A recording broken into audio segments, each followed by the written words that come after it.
Sabe, por quase um século, esse livro tem sido tipo um manual secreto para transformar ideias em riqueza de verdade. Mas qual é a fórmula exata? Nesta análise, a gente vai destilar o segredo que mudou a vida de milhões de pessoas. Para a gente começar, vamos mergulhar numa história real e bem dramática sobre estar muito, mas muito perto do sucesso sem nem imaginar. Ela mostra perfeitamente aquela linha fininha que separa quem persiste de quem desiste. Imagina só a cena: o R.U. Darby e o tio dele, no meio da febre do ouro, cavando sem parar. E eles encontram, mas de repente, nada. O veio de ouro simplesmente some. O silêncio na mina devia ser ensurdecedor, e junto com ele, as esperanças deles foram por água abaixo. Exaustos, derrotados, depois de semanas cavando em vão, eles tomaram a decisão. Chega. Desistiram. Venderam todo o equipamento por uma ninharia, coisa de algumas centenas de dólares, para um dono de ferro velho e voltaram para casa, abandonando o sonho de vez. Ou pelo menos era o que eles pensavam. E aqui, gente, vem a reviravolta da história. É simplesmente inacreditável. O comprador do ferro velho, antes de jogar tudo fora, fez uma coisinha que Darby não fez. Ele chamou um especialista. E o engenheiro revelou a verdade chocante. O veio de ouro estava lá, a apenas 1 metro de onde Darby tinha parado de cavar. Aquele ferro velho rendeu milhões. Essa lição trágica do Darby deixa uma pergunta no ar, né? Que princípios ele não conhecia para desistir tão perto? E isso nos leva direto para uma jornada monumental que revelou exatamente esses segredos. Tudo começou lá em 1908. Andrew Carnegie, o magnata do aço, fez uma proposta audaciosa para um jovem jornalista chamado Napoleão Hill.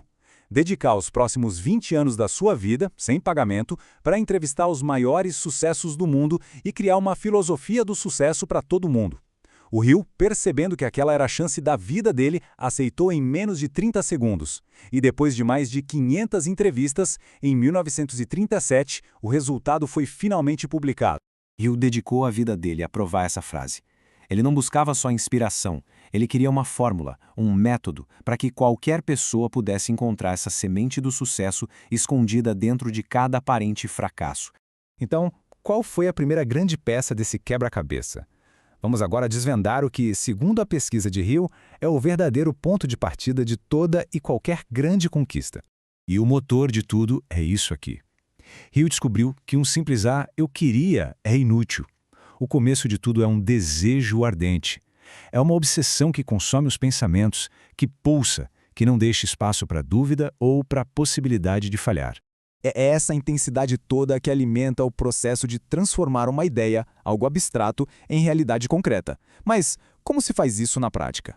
Agora vamos sair do porquê ter um desejo e ir direto para o como, o método prático para tornar esse desejo algo tangível. Porque um desejo ardente, por mais poderoso que seja, se não tiver um plano de ação concreto, ele evapora, vira fumaça. É por isso que Hill criou uma fórmula bem precisa para construir essa ponte entre o sonho e a realidade. E aqui está o método. Olha só como é específico. Não é querer dinheiro, é fixar uma quantia exata na mente. Não é um dia eu consigo. É estabelecer uma data definida. Cada passo foi pensado para programar a nossa mente, transformando um objetivo vago num comando claro e negociável, que é reforçado todo dia com esse ritual de ler em voz alta. Ok, já temos o desejo e o plano, mas agora vem um ingrediente final, talvez o mais crucial de todos, aquele que faz tudo continuar funcionando quando os obstáculos inevitáveis aparecem. Mas e aí? O que acontece quando o plano falha? Quando tudo dá errado e a derrota parece o único resultado possível? É exatamente nesse ponto que 99% das pessoas desistem. E a resposta de Hill para essa pergunta é o que separa os amadores dos gigantes.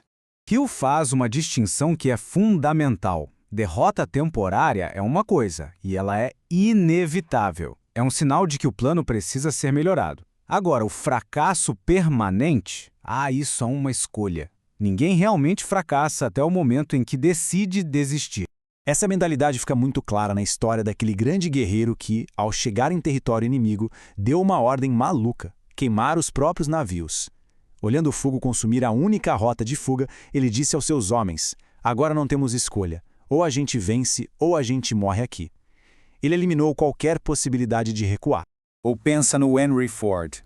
Os engenheiros dele diziam que era impossível construir um motor V8 em um único bloco. A resposta de Ford foi simples, direta, inflexível. Continuem tentando. Eu quero e eu vou ter. E a persistência dele transformou o que era impossível em padrão de mercado.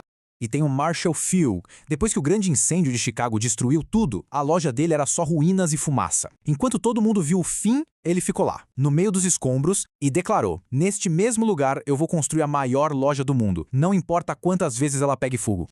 O que une o guerreiro, o industrial e o comerciante. Todos eles encararam a derrota na sua forma mais brutal. Um exército maior, um problema técnico impossível, a devastação completa. Mas para cada um deles, foi a persistência a força que transformou um fim aparente num triunfo lendário. E aqui está, a fórmula completa. Não é mágica, é um processo. Tudo se resume a estes 3 pilares: um desejo ardente que te consome, um plano bem definido para te guiar e uma persistência que não te deixa desistir, não importa o que aconteça. A mensagem final, e talvez a mais poderosa de todas, é esta: sucesso não tem a ver com sorte ou com as circunstâncias. Tem a ver com criar, de propósito, um estado mental que simplesmente se recusa a aceitar o fracasso como uma opção. E tudo isso nos leva de volta à história do Darby lá do começo. A lição dele não é sobre garimpo, claro, é uma metáfora para a vida. A pergunta que fica é: de qual ouro a gente pode estar a apenas 1 metro de distância, precisando só de mais uma tentativa, de mais um passo?